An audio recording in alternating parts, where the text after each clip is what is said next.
Hello everyone, welcome back to a new blog. তো আজকে হলো মাদার্স ডে। তো মাদার্স ডে উপলক্ষে সেরকম কিছুই প্ল্যান আপাতত নেই, তবে সারাদিনে দেখা যাক কী প্ল্যান হয়। তবে সুকৃত যেহেতু বাইরে ছিল, দুদিন শিলিগুড়ি গেছিলো, তো সকালের ফ্লাইটে বাইরে এসেছে, প্রচণ্ড খিদে পেয়ে গেছে ওর। সেই জন্য ভাবলাম একটুখানি লুচি করে দিই, তরকারি করাই ছিল। তো আমার শাশুড়ি মা ছিল দুদিন, তো শাশুড়ি মাকে আমাদের রান্না দিদি লুচি করে দিয়েছিল। সুকৃতকে ভাবলাম একটু গরম গরম লুচি করে দিই, কারণ খিদে পেটে যদি ঠান্ডা খাবার দেওয়া হয় সেটা না খেতে একদম তৃপ্তি হয় না। তো এখানে বসে সুকৃত করছে কাজ। তো এই কাজ করতে করতেই ও গল্পও করছিল আমাদের সঙ্গে।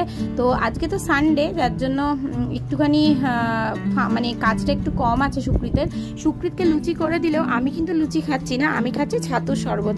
তো আমি ইদানিংকালে এই ভাজাভুজি জিনিসটাকে পুরোপুরি অ্যাভয়েড করছি, কারণ একটু ওয়েট কমানোর ইচ্ছা আছে। কারণ ওয়েটটা প্রচণ্ড গেন হয়েছে, মাঝখানে একটু কমেছিল, আবার ওয়েট গেন হয়ে গেছে। যদিও বাইরের খাওয়াটা এখনও চলছে, সেই জন্য জানি না ওয়েট কতটা কমাতে পারবো। তবে ঘরে একটুখানি ভাজাভুজিটা অ্যাভয়েডই করছি। তো সকালে দেখতেই পাচ্ছেন যে আমাদের গাছে কত ফুল হয়েছে। এই কটা গাছ হয়েছে, তার মধ্যে এতগুলো ফুল হয়েছে।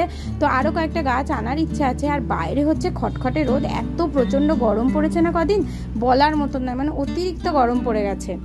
মাদের যে কোনো আলাদা দিন হয় না, এটাতে আমি অবশ্যই বিশ্বাস করি, কিন্তু আজকের দিনে যদি কেউ একটু বিশেষ ফিল করায় তাতে দুঃখের তো কিছু নেই, তাতে ভালোই লাগে, আনন্দই হয়। কিন্তু মাদের মানে রেগুলারের যে ডিউটিগুলো সেগুলো তো করতেই হবে। তার কারণ বাড়িতে যদি ছোট বাচ্চা থাকে তার প্রতি রেসপন্সিবিলিটি অনেক বেশি থাকে, বিশেষ করে আমার ঝিনুকের মতন বাচ্চা, বা যদি তার থেকে একটু বড় বাচ্চা হয়ও, মানে 5-6 বছর বয়স পর্যন্ত তো বাচ্চাদের পুরোপুরি মানে ডিপেন্ডেন্ট থাকে মায়ের ওপরে। তখন তো সেই রেসপন্সিবিলিটিটা ঝেড়ে ফেলে দেওয়া যায় না। আপনাদের সাথে কথা বলতে বলতে ইলিশ মাছের কাঁচা ঝাল যেটা বানাচ্ছিলাম সেটাও মোটামুটি মাখিয়ে ফেলেছি। তো সব কিছু দিয়ে ইলিশ মাছটাকে মাখিয়ে নিয়ে সিম করে গ্যাসটা, এটাকে বেশ কিছুক্ষণ হতে দেবো, 15-20 মিনিট হলেই সিম হিটে এটা একদম রেডি হয়ে যাবে। আর এটা খেতে কিন্তু অসাধারণ হয়। তো এটা আমিও আজকাল এত খেতে ভালোবাসছি কি বলবো। আর আমি না প্রেগনেন্সির সময় থেকে ইলিশ মাছটা হঠাৎ করে ভীষণ পছন্দ করতে শুরু করি। এর আগে কিন্তু আমি ইলিশ মাছ ছুঁয়েও দেখতাম না।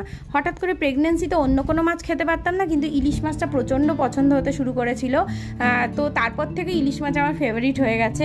মানে যেটা মানুষের ছোট থেকে হয় সেটা আমার এই বুড়ো বয়সে এসে হয়েছে বলা যেতে পারে। ঠিক 12:30 নাগাদ না ঝিনুকের জন্য একটুখানি লেবুর রস করে নিয়েছিলাম। স্কুলে গেলে তো ওর স্কুলে একটা টিফিন খায়, বাড়িতে ফেরার পরে ওকে আমি লেবুর রস খাওয়াই। কিন্তু বাড়িতে থাকলে এই টাইমে আমি ওকে সবসময় একটু লেবুর রস খাওয়াই। আর লেবুর রসটা আগে একদম পছন্দ করতো না, কিন্তু এখন আমি খাইয়ে খাইয়ে ওর খাওয়াটা না অভ্যেস করিয়ে দিয়েছি। তো ওকে একটুখানি টিভি চালিয়ে দিয়েছিলাম, কারণ ও তো বোর হচ্ছিল সকাল থেকে, অনেকটা টাইম ও আমার সাথেই ছিল। এখন একটুখানি টিভি দেখবে, আবার খাওয়ার সময় তো সেই বন্ধই হয়ে যাবে। তো আমি ওকে এই টাইমটা একটুখানি টিভি দিই, ওরও একটুখানি এনজয়মেন্টের দরকার আছে, এন্টারটেনমেন্টের ওরও লাইফে একটুখানি দরকার আছে। বাচ্চারাও বোর হয়, সেটা আমরা হয়তো বুঝতে পারি না। যখন আমি কাজের মধ্যে ঢুকে যাই, ওকে একটুখানি যদি টিভি না দিই ও কী বা করবে। মানে ওর সঙ্গে যতক্ষণ থাকে ও কিন্তু একদম ডিস্টার্ব করে না, ও খুব লক্ষ্মী মেয়ে হয়ে থাকে। কিন্তু ওর পাশ থেকে উঠে গেলেই ব্যাস ডিস্টার্বেন্স শুরু হয়ে যায়। সুকৃত এই সময় একটুখানি বেরিয়েছিল, সেই জন্য ঝিনুককে একটুখানি টিভি দিতে এই সময়টা বাধ্যই হয়েছিলাম। ব্যাস টিভি দেখতে দেখতে ও কিন্তু বেশিক্ষণ টিভি দেখবে না, তারপরেই দুষ্টুমি শুরু হয়ে গেছে। গানগুলো শোনে আর গানগুলোর মতন করে দুষ্টুমি করে। আমার এখানে ট্রাইপডটা রাখা ছিল, সেইখানে ঢুকে ও যা তা শুরু করে দিয়েছে, কি আর বলবো। মামা না, নো নো নো নো।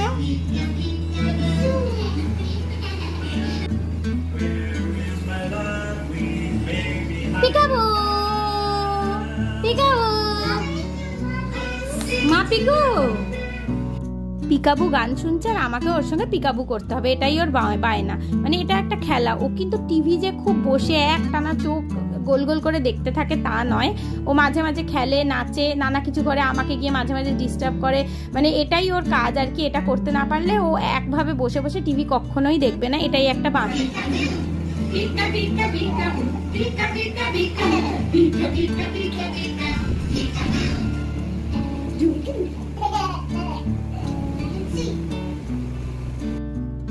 এরপরে আমি ঝিনুককে স্নান করিয়ে ওকে খাইয়ে দিচ্ছিলাম। আমার তো স্নান হলোই না, কারণ আজকে এতটাই দেরি হয়ে গেছে যে আমি যদি স্নান করিয়ে ওকে খাওয়াতে যেতাম অনেকটা লেট হয়ে যেত। তার জন্য আগে ঝিনুককে স্নান করিয়ে আমি খাইয়ে দিচ্ছি। তো ওকে দিয়েছিলাম একটুখানি উচ্ছে ভাজা, আর আমরা যে ভাতটা খাই সেই ভাতটাই ওকে একটুখানি হাতে চটকে তারপরে খাওয়াই। আগে আমি এই ভাতটাকেও আর একটু সেদ্ধ করতাম, কিন্তু এখন আর করি না, এখন আর প্রয়োজন পড়ে না। তো সত্যি কথা বলতে মাদার্স ডেতে যে মাদের কাজের ছুটি তা তো না, মাদের কাজ সবসময় 24 ঘন্টা মাদের কাজ, মাদের ডিউটি মাদেরকে করে যেতেই হবে। ডিউটি বলার থেকে বড় কথা এটা রেসপন্সিবিলিটি। এই রেসপন্সিবিলিটিটা না ফুলফিল করতে পারলে মনেরও শান্তি হয় না, কারণ সন্তানের মানে ভালো হয় এই জিনিসটাই মা বাবা সারাদিন চেষ্টা করে যায়। এরপর বসেছি ঝিনুককে খাওয়াতে। ঝিনুককে খাওয়াতে বসলে ওর দুনিয়ার খেলনা নিয়ে বসতে হয়, কারণ ওইগুলো ছাড়া কিন্তু ও খাবে না। তো সেটা তো স্বাভাবিকই, কারণ ওকে আমি টিভিও দেখি না, কোনো রকম স্ক্রিন টাইম দিই না খাওয়ার সময়। মাঝে মাঝে খুব যদি আমি টায়ার্ড থাকি বা ও দুষ্টুমি করে তখন হয়তো দিই, কিন্তু রেগুলারলি আমি সেটা দিই না। তো এখন আমি নিয়ে বসেছি সব রকম অ্যালফাবেট। ও অ্যালফাবেটগুলো দেখে দেখে আমাকে বলছে কোনটা কি অ্যালফাবেট। কয়েকটা চিনতে পারছে, সবগুলো এখনও চিনে উঠতে পারেনি। এত তাড়াতাড়ি সবগুলো মনে হয় না চিনে উঠতে পারবে, তার মধ্যে কতগুলো তো হারিয়েই দিয়েছে, কোথায় কোথায় ফেলে রেখেছে তার কোনো ঠিক ঠিকানা নেই।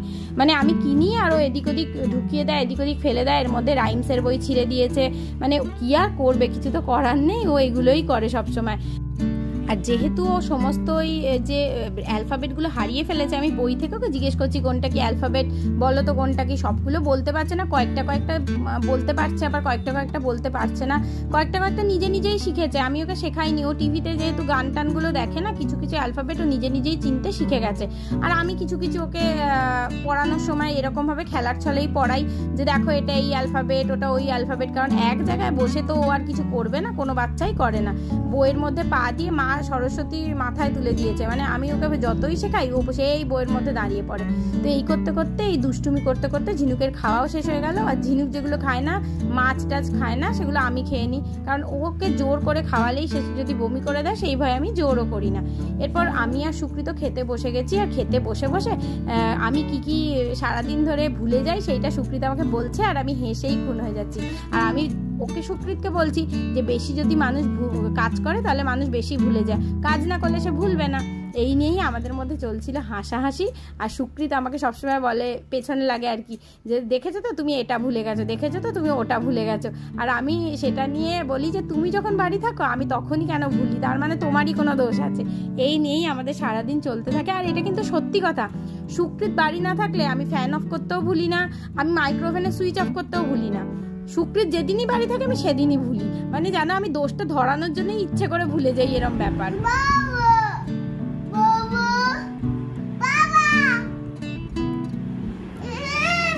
বাবা আসছে না, বাবা আসছে না, ঘুমানোর আগে দুপুরবেলা বাবাকে টাটা না করে ঘুমাবে না।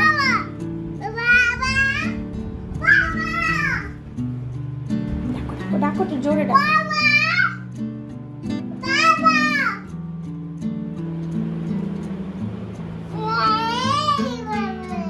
আসছে না, আসছে না, কত বাবা বাবা করে ডাকছে।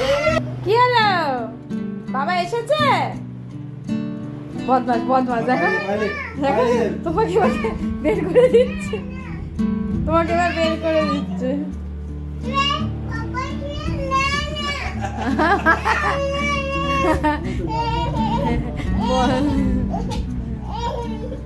এবার আবার কি, বাবা বাবা বলতে ডাকি, তুমি তো বাবাকে বার করে দিলে ঘর থেকে। আমার একটু জল ভরে দিও না গো, এই লেগে যাবে বাবার, তোরও লেগে যাবে। কি বদমাস দেখো, দরজা বন্ধ করে বাবা করে ডাকছে। এই দাঁড়া, লেগে যাবে তোর, সরে আয় দরজার সামনে থেকে। বদমাস, লেগে যাবে।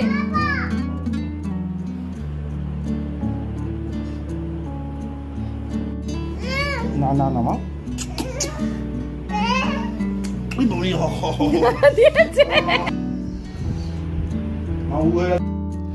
অনেক কষ্ট করে ঝিনুককে ঘুম পাড়াতে নিয়ে এসেছি, মানে ধরে বেঁধে তো দেখতেই পাচ্ছিলেন যে ঘুম পাড়াতে নিয়ে আসতে পারছি না।